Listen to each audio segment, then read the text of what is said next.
باب الانصات للعلماء، انصات خاموش رہنا، للعلماء علماء کے لیے، یعنی علم حاصل کرنے کے لیے سکھانے والے کے سامنے خاموشی سے بیٹھنا. حدثنا حجاج قال حدثنا شعبۃ قال اخبرني علی بن مدرک عن ابی زرعۃ عن جریر ان النبی صلی اللہ علیہ وسلم، کہ جریر بن عبداللہ سے نبی صلی اللہ علیہ وسلم نے فرمایا، قال له فی حجۃ الوداع، حجۃ الوداع کے موقع پہ کہا، استنصت الناس، چپ کرواؤ لوگوں کو.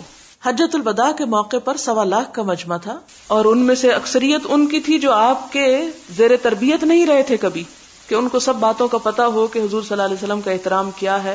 جیسے ہمارے بھی کسی ہجوم پبلک پلیس پہ سب لوگوں کو تو نہیں پتا ہوتا کہ علم حدیث کی مثلاً مجلس کا احترام کیا ہے، عام لوگ تو اس سے نہیں واقف.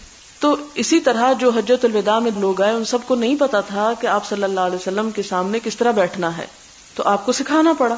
آپ نے فرمایا، اے جریر اعلان کرو، سب کو خاموش کروا کے بٹھاؤ. تو انہوں نے ایسا کیا. جب لوگ چپ ہو گئے تو آپ نے فرمایا، فقال لا ترجعوا، مت پلٹنا، بعدی، میرے بعد، کفارن، کافر بن کے، کافر مت ہو جانا.